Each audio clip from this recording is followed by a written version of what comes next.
so far. They could be in a dead spot. There's cliffs everywhere.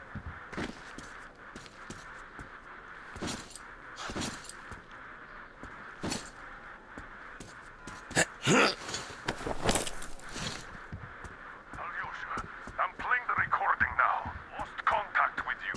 The Aurora is...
Freeze, Drifter! So, we meet again? Though I bet you don't remember who dragged you out of the water. My name is Olga, by the way. Was it you fighting the Master of the Forest? Awesome. Our hunters had been staying away from him for years. Damn it. Sorry, teacher. The logs all rusted up. Your friend Alyosha is already at the dam. He said your colonel won't wait, so you don't have much time. Sorry, I can't take you there. At today's council session, the pirates moved to attack your train, but they had no right to even call one without me present. As usual, I need to go and sort this out. But I have a few minutes to give you some directions. You need a boat to get to the dam. And our pirates keep all the boats at their swamp camp. They are not the sharing kind, but that's no reason to attack. Nobody wants bloodshed, so just stay out of their sight. Take the road to the barricade. Go down to the swamp and find the dock. That's where Alyosha and I took the boat from. Teacher, forgive me. There are some left, but be careful. Well, Drifter, take care. And don't make me sorry I helped you people. Tell Alyosha I said hi. I'll stay a bit longer to tend to the grave of the teacher.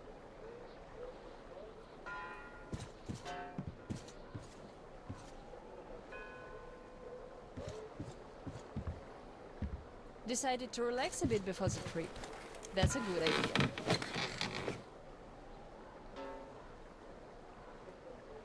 And I'm stuck in thought here.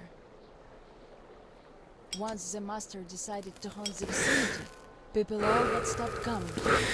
Those I haven't forgotten. The teacher raised us all, taught us how to survive in the forest. If not for him, we'd all be long dead. So the girls used to come here every day, and the boys still make it from time to time. Even Roman does visit, though it was because of him that the teacher left back then. Most of us went on a trip down the river. There were just a few people left on duty in the camp. When we came back, we found it raided by bandits. It still pains me to remember the scene. Can't even describe it. Once we and the younger group were done crying, the teacher was digging the graves alone. The elder boys were nowhere to be seen.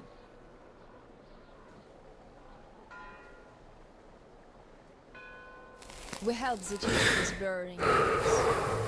It was dark already when the boys returned and sat around the campfire. Roman was so covered with blood. You could only see his eyes and teeth. Then they started talking. Tracking was easy. The bandits didn't even try covering their tracks. So the boys waited till they all got drunk in their camp and shot them with bows. Then Roman knifed the wounded like they were deer.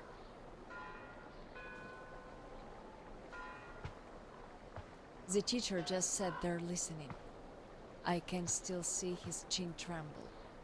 And he didn't say anything at all. They understood what he meant anyway.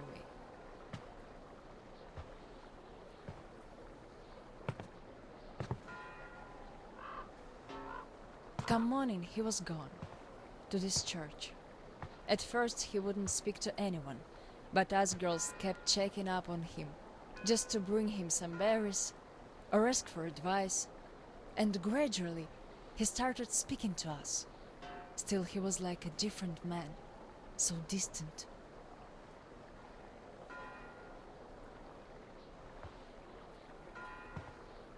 He never talked to the older boys anymore, though he'd reply to their letters.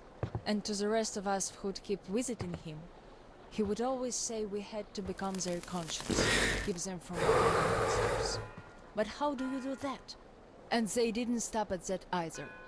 Started calling themselves pirates, made the floated lumber mill in the swamp their private HQ. Then they started hanging bandits from the posts, calling them musts. One day they took about 10 bandits alive and used them to test all the boys. Made them kill the bastards. None of ours could do it. And they all got called cowards for that. And then got ostracized. That's how the pioneers came to be.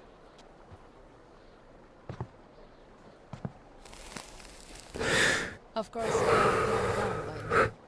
They are talking to each other at least. But back then, only Luda and I could speak for the teacher at the council meetings.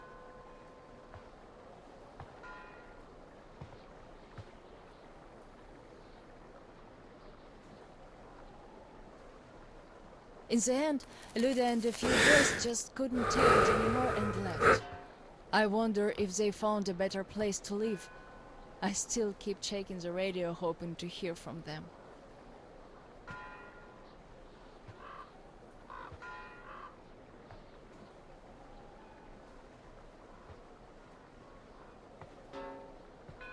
The teacher hoped too, but that hope didn't last long.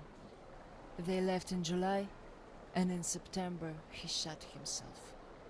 That seemed to get through to Roman. He got cover.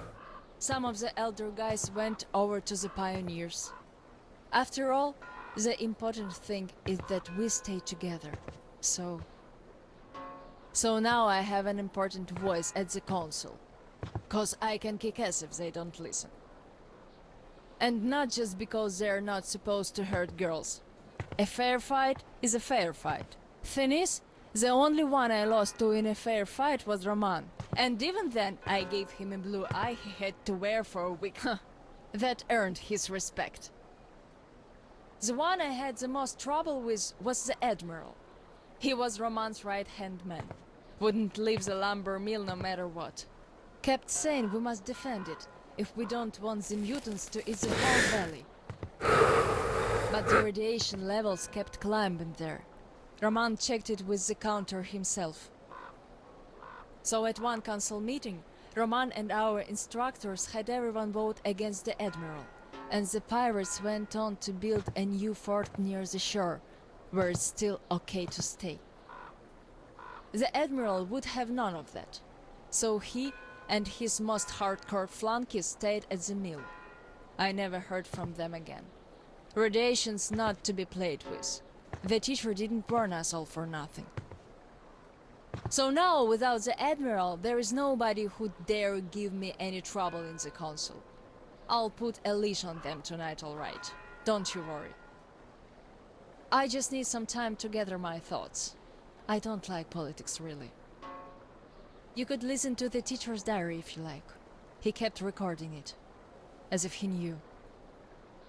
Yes, I must have heard it 100 times already and still... We let him down. We really did.